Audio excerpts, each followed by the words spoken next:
beberapa kali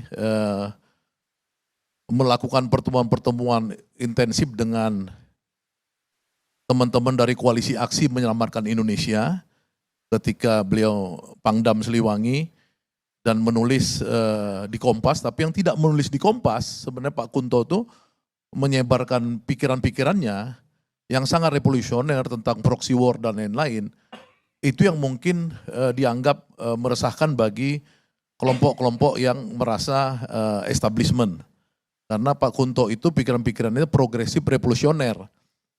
Nah, dalam konteks yang kemarin baru-baru ini saya melihat memang Pak Prabowo itu dalam analisa politik dia merasa kecolongan dan kemudian dia mereinstall kembali ya Pak Kunto itu, karena Pak Kunto ini diperlihatkan oleh Prabowo waktu sekitar 6 bulan atau setahun lalu itu waktu Pak Jokowi dalam suatu acara tidak menyalam Pak Trisno ya, itu Pak Prabowo langsung datang ya setelah menang ya dia ini acara itu, datang ke Pak Trisno dan memberikan hormat kepada Pak Trisno.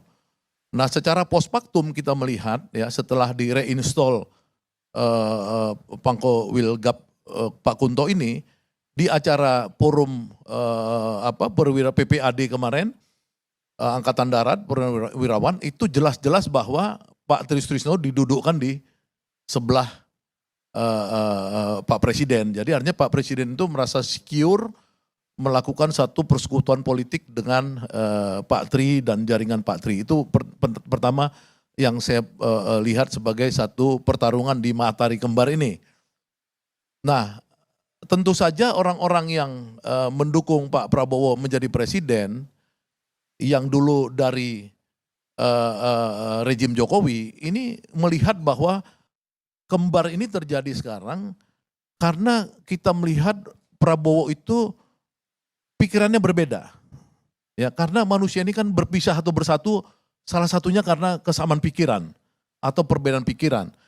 Pikiran-pikiran Pak Prabowo ini baik ke belakang yang disebut histori maupun ke depan yang disebut dengan proyeksi itu berbeda dengan rejim yang mengantarkan dia sebagai presiden. Contoh tentang 2 hari lalu Pak Presiden menyatakan pikirannya tentang sejarah Muso dan sejarah Kartosuwiryo. Ya, dia mengatakan bahwa ada intervensi asing dalam masuknya Muso dalam pemberontakan komunis di 1948. Di rejim sebelumnya, di mana Presiden Jokowi menginstall dirjennya namanya Hilman Parit, itu sudah dibuat satu buku panduan tentang siapa pahlawan Indonesia, yang di mana di situ tidak ada Hasyim Asyari dan tidak ada Muhammad Natsir, yang ada justru tokoh-tokoh PKI semua di situ, kebanyakan, ya kan, ada Alimin, ada macam-macam lah tokoh PKI, Aidit apa segala. Nah ini kan dengan statement dari Pak Prabowo itu dikoreksi sama dia bahwa sejarah ini dimenangkan oleh kaum nasionalis, bukan PKI, bukan juga si Kartosuwiryo. Jadi ini dimenangkan oleh kaum nasionalis. Itu adalah sejarah diterangkan oleh Pak Presiden kita. Jadi itu pikirannya udah beda yang di masa lalu. Ya, kemudian yang di masa lalu juga itu ahli sejarahnya Pak Jokowi, Hilman Parit ini mengatakan bahwa versi tentara yang selama ini melakukan perjuangan kepada Republik dalam konteks G30 SPKI itu diralat lagi oleh Pak Prabowo kemarin ketika ketemu dengan pensiunan tentara, bahwa Anda inilah tentara-tentara yang menjadi guru saya, inilah pejuang-pejuang sebenarnya di Republik ini. Jadi ada ketidaksamaan pikiran, terutama kemudian yang juga ke masa depan, pikiran-pikiran Prabowo yang progresif, revolusioner, di mana negara hadir. Kalau dulu misalkan hampir semua pantai, pinggir pantai itu dikasih sama cukong-cukong, sekarang oleh Prabowo diambil negara. Ilegal sawit bebas di zaman rejim lalu, di zaman Prabowo diambil semua ilegal sawit yang diambil oleh konglo-konglo ini. Nah ini kelihatan pikiran tindakan Pak Prabowo ini berbeda, maka kemudian terjadilah matahari yang tadinya kelihatan satu akhirnya kelihatan pelan-pelan nih bergeser, 1 jadi 2. Nah, kalau yang kedua ini nggak ngerti bahwa Pak Prabowo ini sebenarnya kalau dari sisi saya, dia punya dua sisi kehidupan.